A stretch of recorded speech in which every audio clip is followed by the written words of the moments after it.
there had to be magic in storytelling at retail. It is amazing seeing how finally it has saturated pop culture. Beyoncé, Taylor Swift, of course. We're so hungry to be in communal experiences. It's why I still like to go to movie theaters to see movies, you know. Yep. I didn't go see Kendrick Lamar's concert. You would have loved but it. But he is a thinker. I mean, Message. Yeah, it's amazing. One of the reasons I love immersive entertainment, there aren't rules around it. You can make something happen, and you can do it a lot faster than a Broadway show, too. Hi, I'm Jim Fielding. Welcome to Ask for an Answer.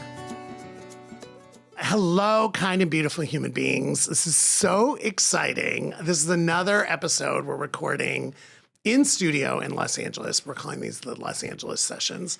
I have an amazing person for you today, Vance Garrett. We were talking before we started. I met Vance in 2019, so we're 6 years in. And I always have to explain to people why I have Vance on here for many reasons you will see as we get into the conversation. But he is a guru of theater, live experiences, experiential retail, all of that kind of stuff. So of course I love him on that.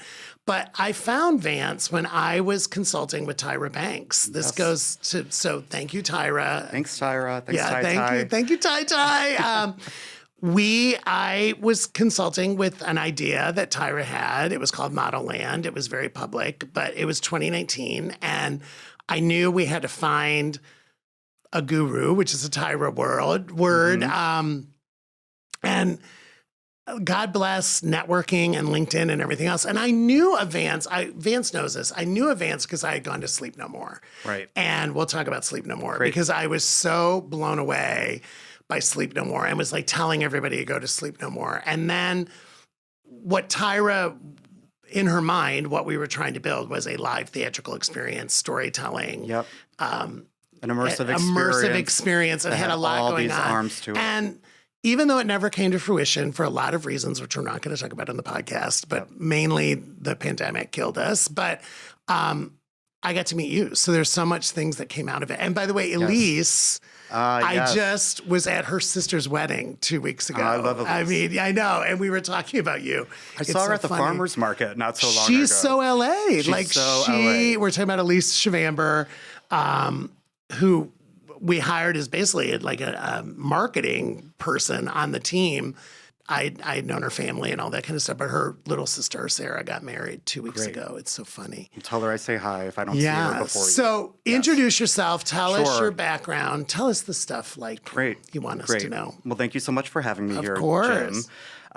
I am Vance Garrett. I am an immersive and experiential guru. I don't normally say that, but just to borrow your phrase. You are, I am, and I will own that. I will own that now. I am a guru in the live experience. You've been doing it a long time. I have. I've been doing it my whole adult life. Actually, I've been doing it since I was a kid. I just didn't know I was doing it at that time. I was making Did it have a name? Haunted houses in my basement and, carnivals in my backyard. But when I became an adult, I found a lane launching immersive or experiential projects. So as you were foreshadowing, I was part of the team that launched Sleep No More. I was the supervising producer, which meant I had to know everything about everything, and launched that back in 2011, early 2011. That's crazy. And it really, it performed very, very well. It just closed last year. I was going to say it ran for a long time. For about 14 years. Okay, for the people who don't know, explain what Sleep No More is, because I, of course, know. But So Sleep No More is known as the godfather or granddaddy of immersive experiences. And it is a ticketed attraction. It's an immersive play. It's a play at the end of the day that takes place over 100,000 square feet of space in West Chelsea, where you as an audience member are invited into the quote-unquote McKittrick Hotel. Yes. You put on a mask, and over the course of upwards of 3 hours, if you'd like, you can explore this 100,000 square foot space. And if you're attuned to it, you will see that you're seeing scenes, Shakespearean plays. I'll say the Scottish play. We're not in a theater. I can say it. Macbeth. You see Macbeth play out, and it's through the lens of Alfred Hitchcock. So it feels like you're in a movie. It's very challenging to explain, which is part of the. It is, unless you've done it. Yeah. And I remember when people took me. Yeah. And I was like, what am I going to? Like, and until you do it, it really is hard to understand. It's really hard to understand. And one of the But the one word of the of mouth things, on it is exactly. huge. It is that project that people say you just have to go experience it. Go buy a ticket, go experience it. And it changed my life. So being a part of that team really changed my life. After that, everyone wanted their version of Sleep No More. So media company called Refinery 29 hit me up saying, we want our version of it. So we created a immersive experience called 29 Rooms, which welcomed phones being part of it. It was an Instagram playground. This was when early. I mean, by the way, you were early. ahead of your time. Pre-TikTok people, listeners and viewers. Yeah, I mean, it was, and it was funny. And even for me, it was kind of radical because I was, I grew up or I came of age during no phones in theater. No phones in the theater, no phones yeah. in the clubs. I was a big nightlife guy. And like, you don't bring phones in. And with 29 Rooms, we said, let's bring in the phones. That became a hit. Then I was tapped to work with a woman who had an idea called Museum of Ice Cream. And she said, do you know how to create this? And I put together a proposal for her and put it in a tub of sprinkles and dropped it off at her door. And then we collaborated, launching Museum of Ice Cream, and then that became a hit. Yeah, and like we were and spawned so many. I'm not going to call them copycat. Okay, it's no. But it influenced. It influenced a lot. It did. It influenced color. The color. What's Color Factory? The Color Factory. Yeah. It influenced a lot of, or inspired a lot of projects. And to be fair, all those projects I just named were, of course, inspired by other projects. So it's just part of this artistic lineage or culture where we allow ourselves to homage. Yes. And look, that once I had 3 of those under my belt, things just started rocking and rolling. For sure. And it took you a were long in demand. time. You were in demand for sure. Thank you. Yeah, it took a long time to get to that part, to that point. And look, like careers have ups and downs, and it hasn't been all hunky dory since then. But just to round it out, ultimately, I came out to LA to lead up experiential entertainment for Westfield down the street because a Broadway producer named Scott Sanders, who had come to my gay boxing club called Velvet Gloves. He came to my boxing club, and we developed a friendship, a relationship, a friendship, something of a mentorship. Right. And he created a job for me. I was not asking for it. I did not want it. But I saw in the retail space, I'm like, they need this. So I hit him up saying, do you want any of these projects that I can think up for, at the time, just I was thinking of the Oculus downtown in New York. Yeah. And then he asked if I was interested in a more holistic relationship. So that's what brought me out to LA. Funny enough, Westfield is still a client of mine. I was just there this morning because I'm producing their Santa experience of all things. Good for you. Yeah, we've come a long way from nightlife. Now you're doing family entertainment. And now I'm doing family entertainment. Yeah, that's a huge part of people's lives. It's a huge part. I mean, I talk about this often. I don't feel like a Christmas guy. I don't feel like the number one candidate for it. Halloween, sure. Edgy theater, sure. Yeah, I was gonna say dark. You're dark. I'm in touch with that piece of myself and Yes. culture, but I'm still working with Westfield on their holiday experience, and you know what? It's so much fun. We have so much fun with it. I think that's awesome. And they let me try out fun ideas that the other malls or retailers aren't doing, and it's great. They've always been more visionary. I give them credit as a mall operator, having been a tenant of theirs with Claire's and Disney Store and places like that. They always were innovative. I mean, they were open to ideas, especially ideas to drive traffic. Let's face it. I mean, Santa Experience drives traffic. It does drive traffic. And yet, I moved out here 8 years ago, 8.5 years ago, wanting to do exactly this sort of thing for Westfield. Those big institutions, those corporations, and I know you have a lot to say about corporations, they can move really slow. And so, after a couple years of waiting, glacial. Yeah. So, when you and Tyra called me up all those years ago, that was my cue to leave that version of corporate life to go out there and launch more projects that could work faster. And so beyond ModelLand, bless its heart, maybe one day, who knows? Still a good idea. Still a good idea. I mean, honestly, the vision was there, but but these things are very difficult to pull off. Very difficult. They're very hard. Same way a Broadway musical is really hard to produce unless you see exactly how many factors have to line up for the right idea at the right time. It's just it's a miracle that anything works. And so after ModelLand, went to go work with the CAA team for a bit, leading up their affiliate studio called Constellation Immersive as its chief creative officer, launching immersive projects over COVID. So an Elf on the Shelf experience, a roller disco called Disco Oasis, yada, yada, yada. So now I'm getting into the details of my my resume, and I can pause there. No, but I think what you and I bonded over, because we've worked together more than just ModelLand, but is I knew, being a retail, quote, consumer products guy, I was the one, even back at Disney and DreamWorks, 2011, 2012, 2013, I was saying a little bit like the canary in the coal mine, a little bit of like, guys, people don't want stuff anymore. They want experiences. Correct. Or if they want stuff, they want it tied to an experience, boom, boom, boom. right? And having worked at Disney, we had kind of invented that because of the parks, right? The parks were embedded merchandise in the storytelling. Like, you went on a ride, you saw a show, you had food, but like when you would exit a ride, you would exit through the gift shop. You would exit. And so Disney, to its credit, had kind of invented immersive. And I was saying, okay, wait a minute, we've got to bring that into the, quote, real world, even in, yes, the ticketed world, but even in the non-ticketed world. Like, there had to be magic and storytelling at retail. And there had to be, because I said, our consumer's bored. Our consumer is distracted. Our consumer has ADD, basically. And we needed to stimulate. And so you and I always bonded over that. And it was funny because when I first started talking about it, I think people thought I was crazy because we had these huge product businesses, right? And I was trying to say, but we were losing market share. Like, I was watching it happen. And I remember you and I talked about it.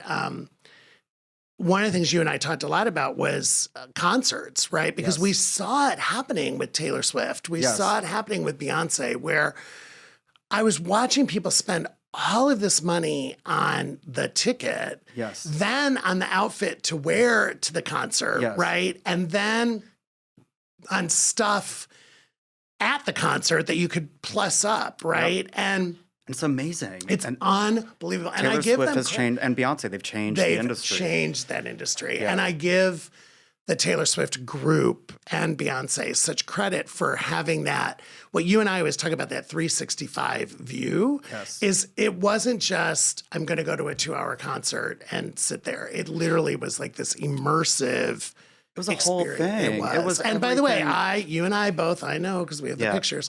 We went to Renaissance, we went to Cowboy Carter, and we did. By the way, we didn't go together. We went to separate shows, but in outfits. Yeah, like you dress up, you dress the part, it was the whole thing. Yeah, and there is a, if not a direct line, a dotted line between that culture and early immersive entertainment, which is all born out of, in my opinion, London or the UK. Yes, and for those sure. audience members would dress up to be a part of the world. And and it is amazing seeing how finally it has saturated pop culture. Beyonce, Taylor Swift, of course, Chappell Roan. I went to her, I saw you went to that. I had costume changes. It was He did. Go to his Instagram. No, but it's a way for people to participate. Sabrina Carpenter now, though. They are all.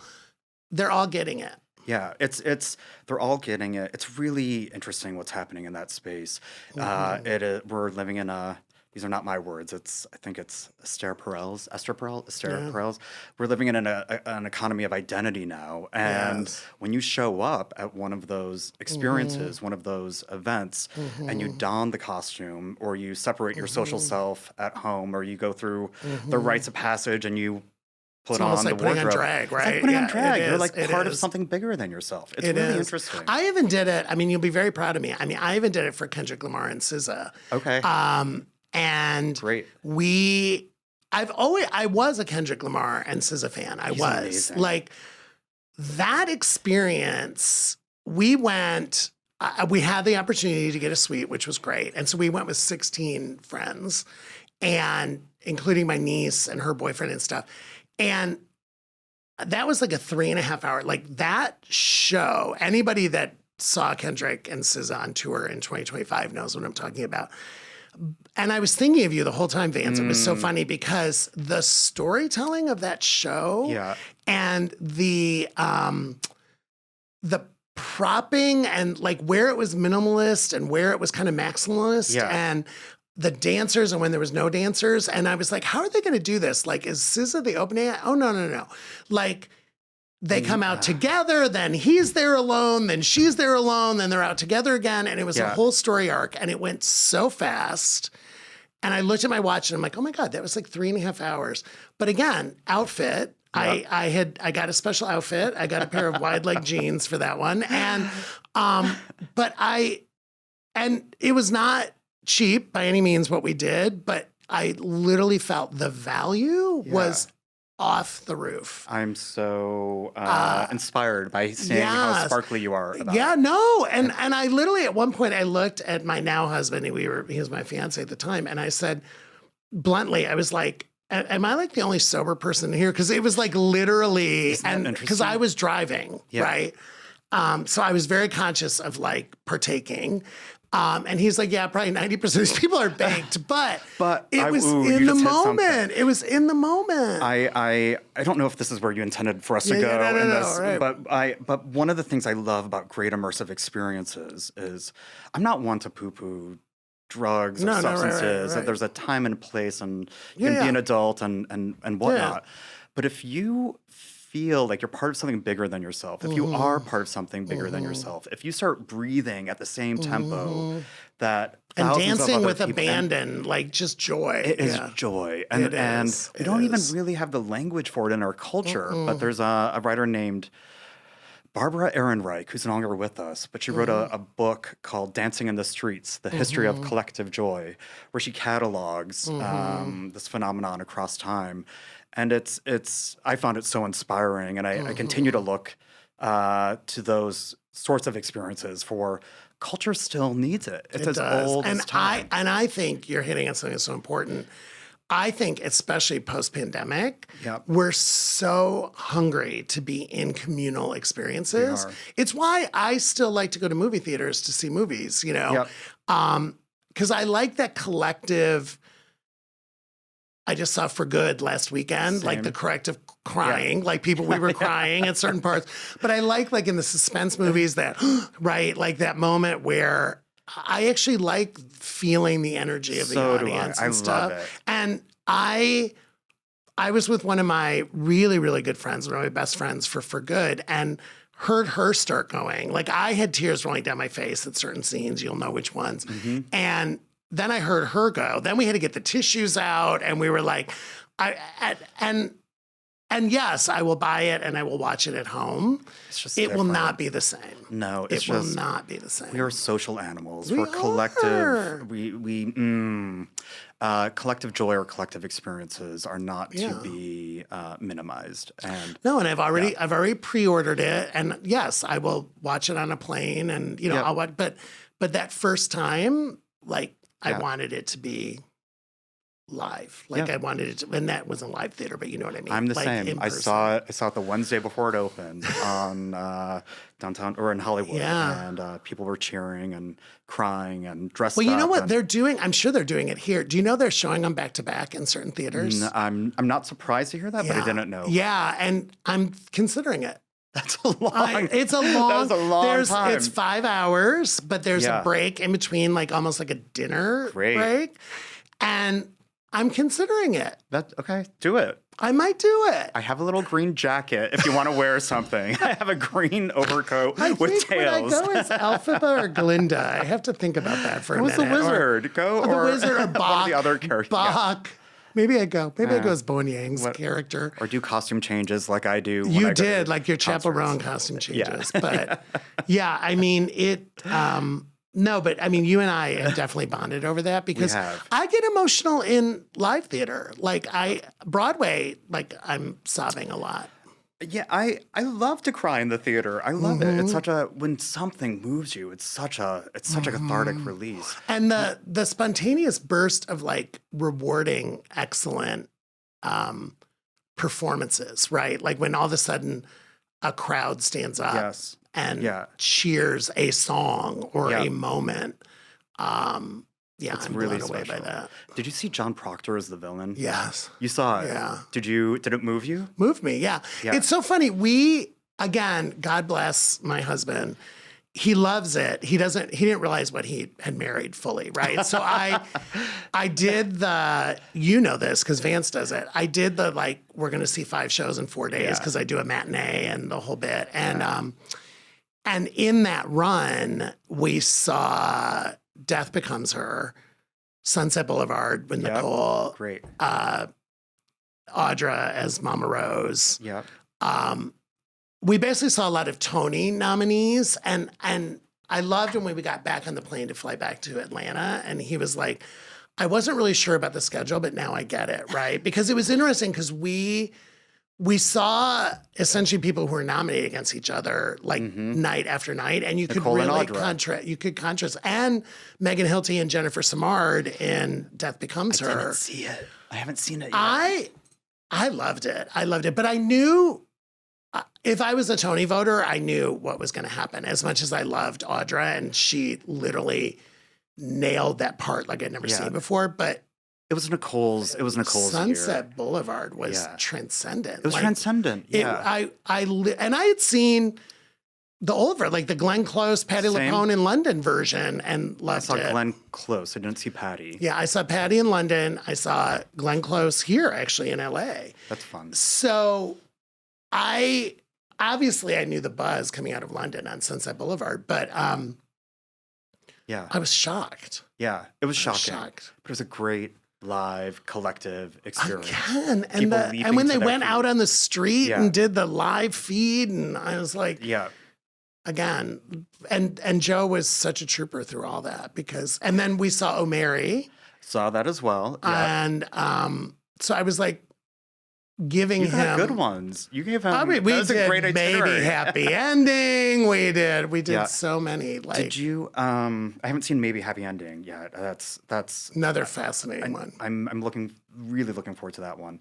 Did you see anything off Broadway? I'm leading you to. No, we didn't do off Broadway. We did all Broadway. Okay. What's off Broadway? Prince Faggot. Can I say that? Really? Yeah, I can say it. It's your podcast. It's my podcast. Prince Faggot. I don't know how much longer it's running because it's been extended, but I think it's such an important piece. Yeah, it's at the We're not there again until March, I don't think. Okay. Well, we'll see. I mean, I'm writing that down. No. And by the way, I watch what you I watch on your Instagram because I'm like, okay, if Vance says I need to go, I need to go. Thank you. Yeah, and but we go in London. We go. Okay. I just love live theater, and I think we have to support it. Yeah. But I particularly like, like you said, the creativity. You and I have talked a lot about these, but Natasha and the Great Comet, Natasha Pierre and the Great Comet of 1812. Yeah, whatever, that one. Moulin Rouge, yes. And Juliet, right? Yeah, saw that too. And Juliet to me is joy. It is joy. I went with my partner, and he didn't quite get it. And he is such a trooper, and he will go to me. Yeah. He will go with me to anything. And we're learning. We're 2.5 years in, so we're still learning a lot about one another. But he didn't grow up with music theater or theater in general, right, exactly. let alone American pop music.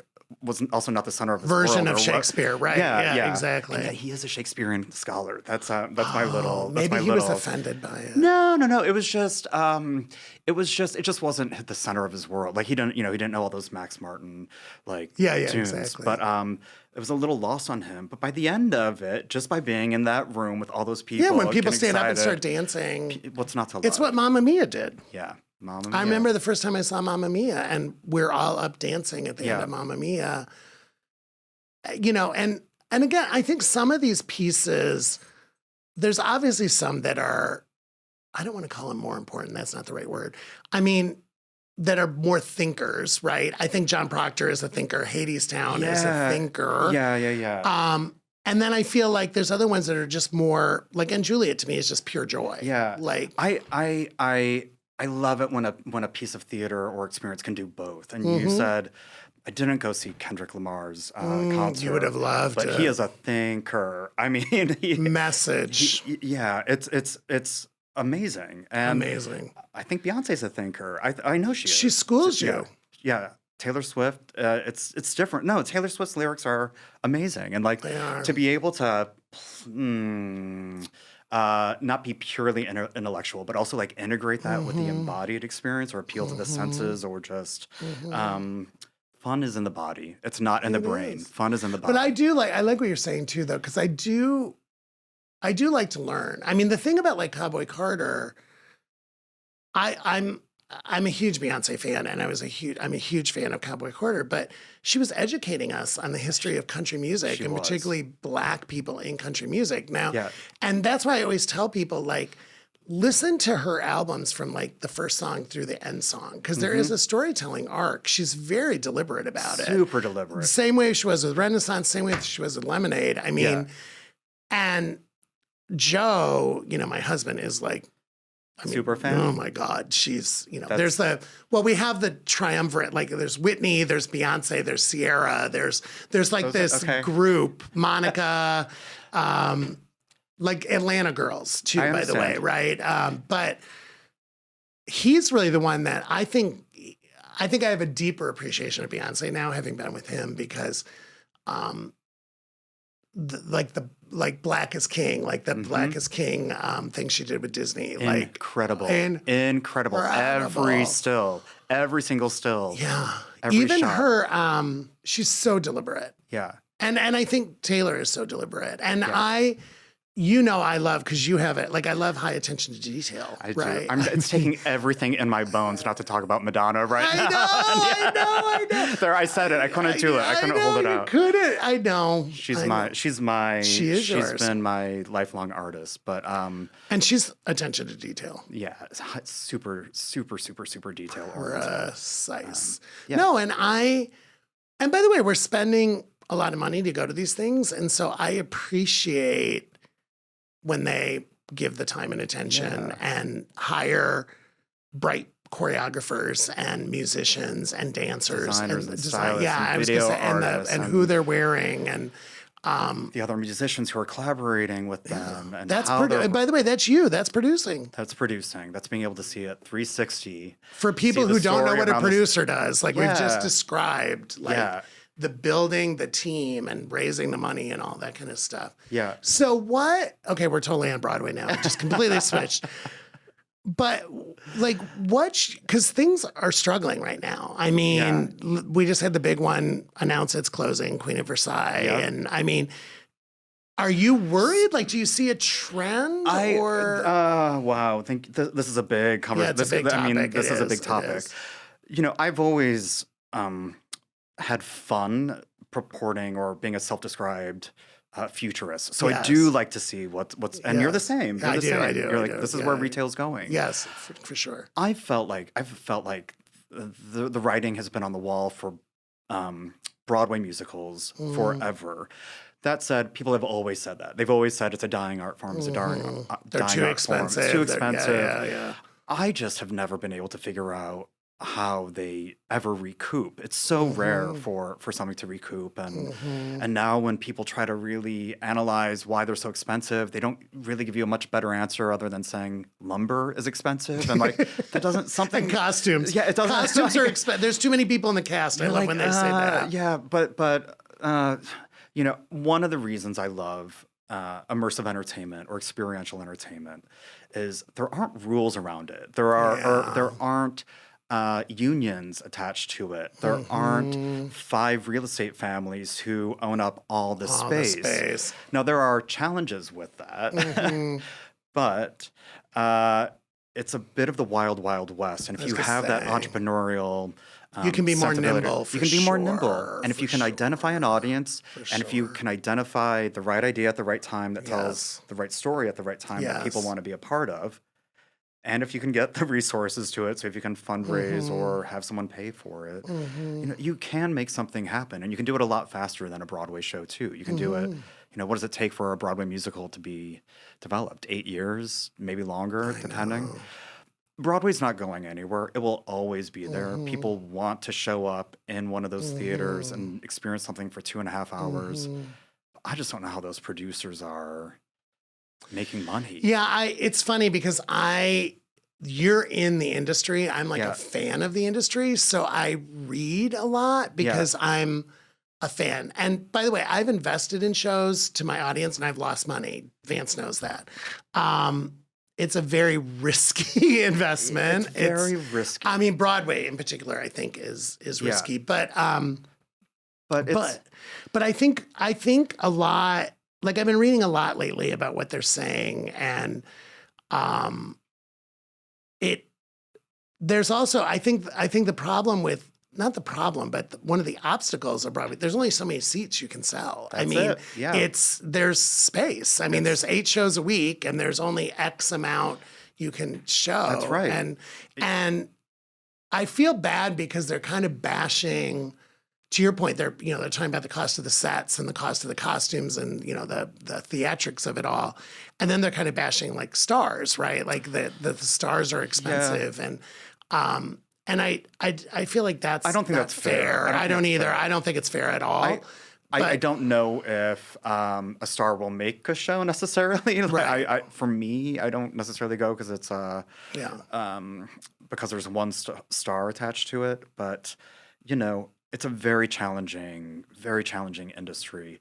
And yet, I'm not a Broadway producer. Yeah. Like, could I be? Sure. Will I be someday? Maybe. Maybe. But it's not. If you have the right vehicle. Yeah, maybe. And Lord knows I have a spreadsheet of ideas that for yes, someday. Any of you who know Vance or spend time with him, he has beyond a spreadsheet. It's like a Bible of ideas. But I also think it's interesting though, like what you do.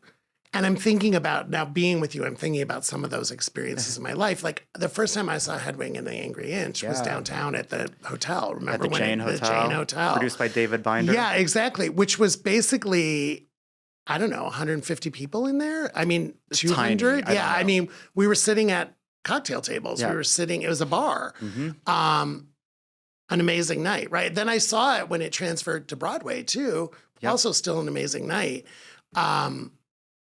I don't know if it made its money or not. I don't track things like that. I don't know. But I mean that for the off-Broadway, to your point, the one you mentioned earlier, and like I do think like experimental and like off-Broadway, other parts of New York, other areas of Manhattan besides Times Square.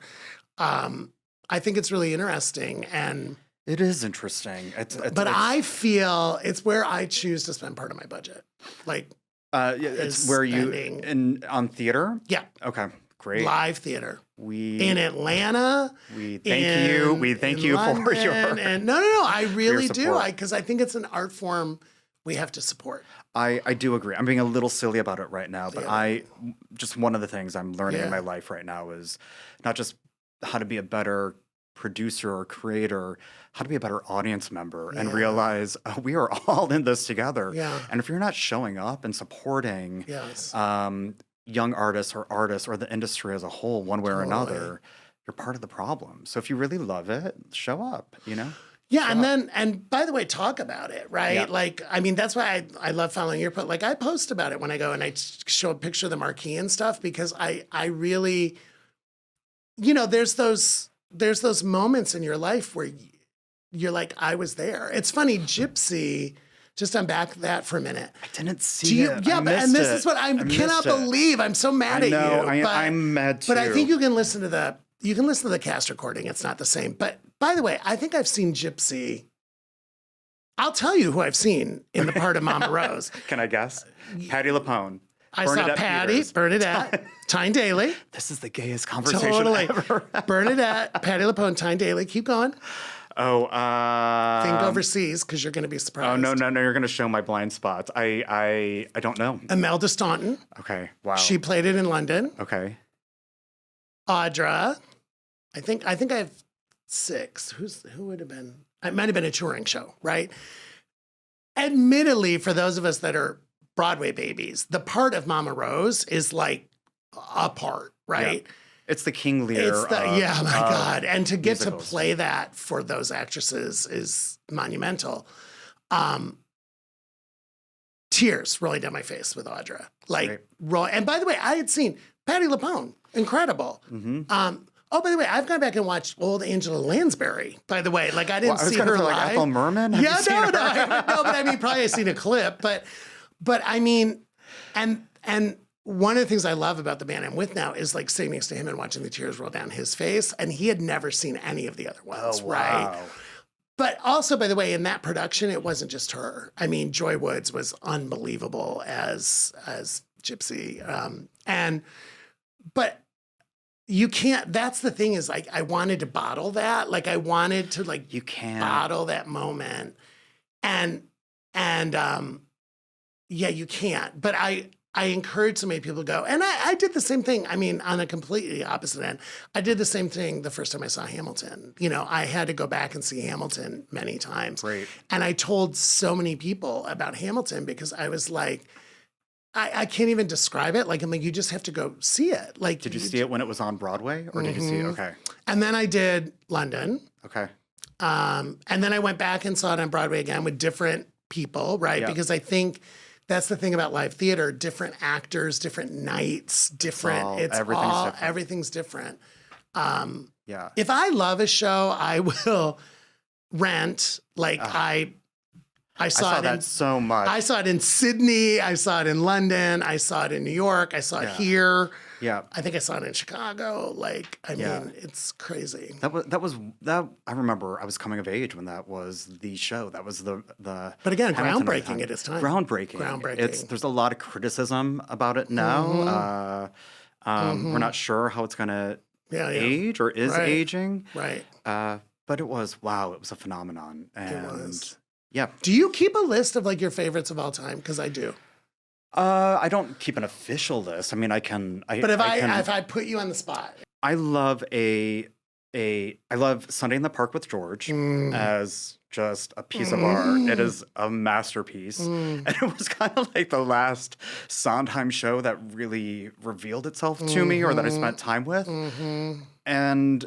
As I was going through a tough breakup a few years ago. Oh, that's not a good one when you're going, yeah. It's beautiful. It was beautiful. It had some lessons for me in that about moving on. If anyone knows if anyone knows that song from that. But I think Sunday in the Park with George is up there as maybe one of my all-time favorite. I love an experience called You, Me, Bum Bum Train out of London. Really weird name. It's also very difficult to speak about. It's one of those shows that if you know, you know. I will, without giving too much away, I will say they call their audience members passengers. And it's... there's a secret element to it that I don't want to give away. It's for one audience member at a time, and the level of production and insanity and mind-blowing execution that the whole team pulls off for one audience member is really astounding. And there's controversy around it as well because it's an impossible producing model. I know the artist. It's It's phenomenal. Okay, so we're at 2. I have 3 more. I have 3 more. I'm like sitting on the edge of my seat. I'm like,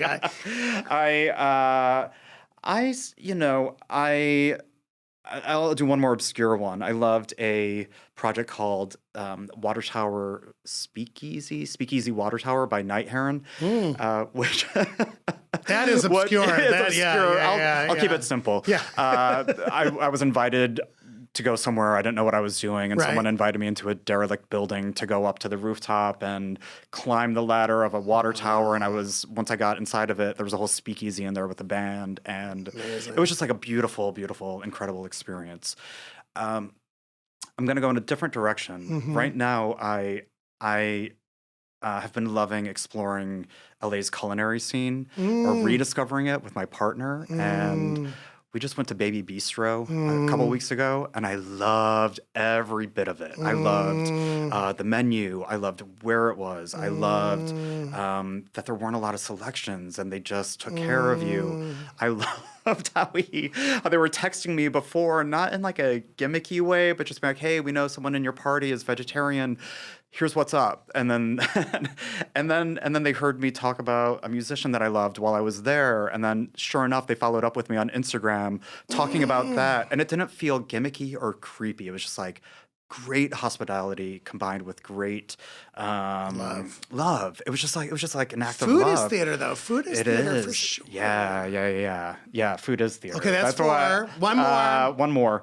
I love Caroline or Change, Tony Kushner, and do you know that musical? Have you seen it? Of course, Anika Noni Rose. Hello. Yeah, exactly. The original Tanya, and oh my god. Yep. So I love that. I love as a play. I love Angels in America. Of course. I was a child of the '90s, or a theater student of the '90s, and for sure. I still think it's the best play. I still think it's the best play of the past. I do too. 50 years, if not longer than that. And then the last one, there's so many that I could say.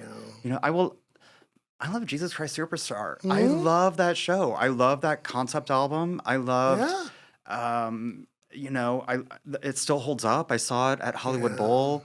It looks really good. I just saw it was really good. I mean, look, the thing is, it wants to be a concert. It's always been about rock concert. It's a rock concert. It is. It's like, let it be what it is, and they cast it beautifully. And Cynthia was that voice transcendent. Oh my god, it's funny. 5. It's funny because mine are much more mainstream. Much more mainstream.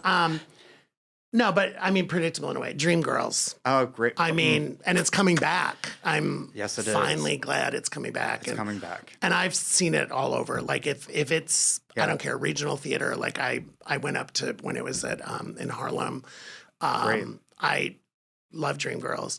Grey Gardens. And it's one I know some people probably know the story. Like a lot of people, especially in the queer community, know the documentary or maybe they know the movie. But again, Christine Ebersole and Mary Louise Wilson, they were so good. I loved it so much. And this is, I can be like the big gay for a minute. I saw it on a Tuesday night, went out and went to the box office and bought a ticket for Wednesday night. Great. Because I loved it so much and I was so blown away by it and the performances. And I was like, I need more. It's so good. Yeah, I love that story. I love the music. I love the way they play different ages and the different acts. Like that blew me away. I wish I had known that about you. There was a moment when one could rent out Grey Gardens, and I went there. Went there. You went there? I went there. Yeah. Did you stay I went there? on the tour. I didn't stay. Now you can stay. No, I went before. I went on a garden tour. Okay. They were doing garden tours before you could stay there. Okay. And I think the first time I went there, people were not doing tours, and I was peeking through the hedge like a stalker. Like I probably could have been arrested. Jim with the corn. Like I probably could have been arrested by the East Hampton police. But you can get arrested for what did you say? Wearing red on a Tuesday. Yeah. Okay, so Grey Garden, Dreamgirl, Dear Evan Hansen. It's great. Yeah. I didn't see the movie, but the live experience is phenomenal. Made me cry. And again, Dear Evan Hansen with Ben Platt. Like, Yeah. I mean, nothing against That anybody else that was- played, but I mean, like, I just remember that moment. Wow, then I start, but then I get, again, it's pretty mainstream, but like the original Hairspray with Harvey. Yeah, I didn't see Harvey in it. I loved that. Again, I felt joy in that one. I just remember feeling light and joyful. Yeah. And then it's funny, in a play, I saw Cat on a Hot Tin Roof in London. Okay. With Sienna Miller, and was blown away. And it's part of the thing I love about London theater is, like, you know, a lot of those theaters are like 300 people. Like, it's very intimate. Mm-hmm. So it's a little bit like you were talking about with the Bum Bum one. Like, it just, I just felt very immersed in that story. The way the stage was built, it's hard to explain, but it was like an angled stage. Like, they were almost coming at us. Like, I think it was very physical for the actors because it was on a rake? Yeah, it was like, is that what it's called? It was like tilted towards us. Yeah, if it's on a ramp that's facing the audience. Yeah, it's like, a it was, see, I learned something.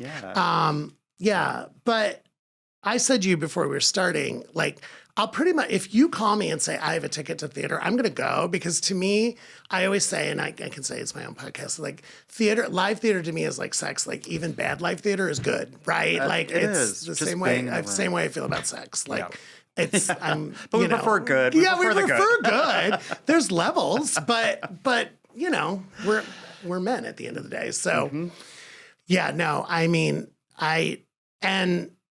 yeah. But I also have, I just to be fair, I am not a Cats person.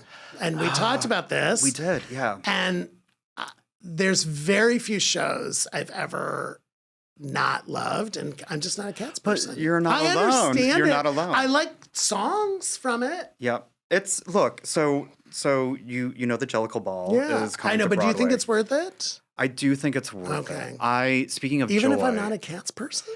So the part of the fun of it that I experienced. So for those who don't know, Cats has been a famously maligned musical. Yes, for a long time. It's just like it's T.S. Eliot's like Old Possum's Book of Practical Cats with people dancing around on stage as a cat in spandex. And like that's it, you know? Yeah, I know. That's it. And so the Jellicle Ball, which is coming to Broadway, when it was off Broadway, I saw it with my partner and some friends, and it is a voguing ball reimagination of Cats. And miraculously, through that lens, a show that never made sense at all makes perfect sense. And I was crying. Watching it, and it's joyous. And all right, I'm putting it on my list. I'm so curious to see how it transfers to Broadway. But wow, when you I have to look when it's opening. I wonder if it's open when we're there. It's sometime this. I want to say it's this spring. I don't know. No, I don't know. I gotta look. But wow, like seeing that version of Grisabella perform Memory. It's like Betty Buckley. I don't know. Okay. There's a new cat in town. I mean, okay, that's good. That's going on my to-do list. Yeah. Okay, well, it's hard to believe, but we have like 3 minutes. Okay. It's crazy. So I hope what people take away from this episode is that they're going to go to live theater.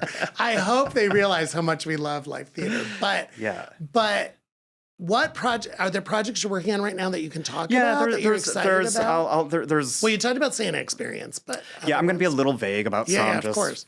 Just humor me. Reasons. But I'm working with a Broadway producer named Ariel Tepper. I say AT because it's hard for me to say Ariel the way she wants me to. And God bless her for accepting that.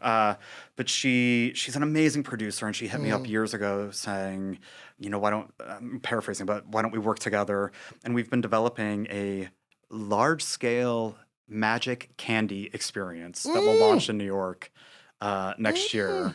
Has a big retail component to it, and not dissimilar to in my world. Yeah, I think about you often with it, and not dissimilar from ModelLand has a lot of ambition to it, and I'm excited to be able to incorporate learnings and lessons from past projects into this, and I'm spending a lot of time working on that. I learned from AT, as I say, she's taught me how to fundraise. Like we were fundraising together. I'm like, oh, this is that's a new world. Yeah, it's something I've been wanting to do for a long time, and she and I are good partners. So we're launching that Mm-hmm. next year. I don't want to name the artist, but I've been spending a lot of time with a queer artist body of work, a queer artist from Chicago who I'll say has a whimsical gothy sensibility and is a world builder. And I've just been studying his work, saying like, this wants to be an immersive experience.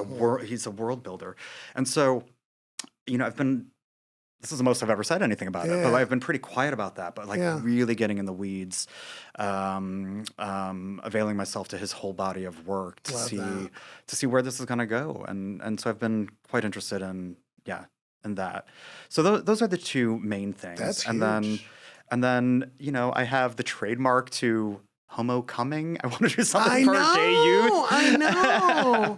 And I want you to do that. I know. So, and I have a spreadsheet literally of thousands of ideas. And so my challenge is focusing on a couple. It's always been here, but I love that you're an idea fountain. I'm an idea fountain. You're a creative idea fountain. And then I know 3 minutes are probably up, but I have my annual projects. I have Christmas at Westfield. I'm doing fragrance launches for Drake. I have a fun flywheel of things that are happening right now. I love that. Yeah, you're never bored. I'm not bored. I love that about you. I'm not bored. That about you.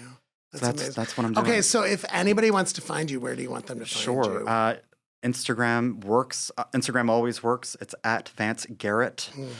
2 R's, 2 T's. They're also people. You're welcome to email me. I'm a little slower with email, but it's the letter V as in Vance, at vancegarrett.com. Those are the 2 best ways. Who knows? I mean, there might be a listener or viewer who has some amazing idea that can just go I would on love the Bible. it. He'll talk. He will go on the list. I don't know if it'll ever see the light of day, but it'll go on the list. Yeah, it's all part of the process, putting things on the list, and then something happens. Oh my God. Well, thank you so much for doing this. Thank you for just getting me excited. Now I'm like, I got to go check out Jellicle Ball and all these other things. I'm like, okay, my next break, I got to look at what Thank you. stuff My is pleasure. opening. And thank you for reaching out to me. Thank you for having me here. Thank you for letting me talk about thank things I you love. for bringing so much storytelling and magic and beauty into the world. I mean, we need it. Thank you, Jen. Yeah, all right. Back at you. Thank you. Okay. All right, my friend. Thanks for spending this time with us on Ask for an Answer. If this conversation sparks something for you, don't just nod and move on. Take one idea, one question, one uncomfortable and bring it into your next meeting, your next one-on-one, or your next big decision. That's how this becomes a practice, not just a podcast. If you're leading a team, a classroom, a company, or just your own next chapter, you don't have to have it all figured out. You do have to be willing to listen, to ask better questions, and to create the kind of safety where people will actually tell you what they see. If this episode was useful, share it with someone who's in the arena with you. And if you want more tools, stories, and real talk leadership moments, make sure you follow the show and leave a review so others can find us. I'm Jim Fielding. Thank you for being here, for leading with less armor and more intention. Until next time, stay curious, stay kind, and keep asking for an answer.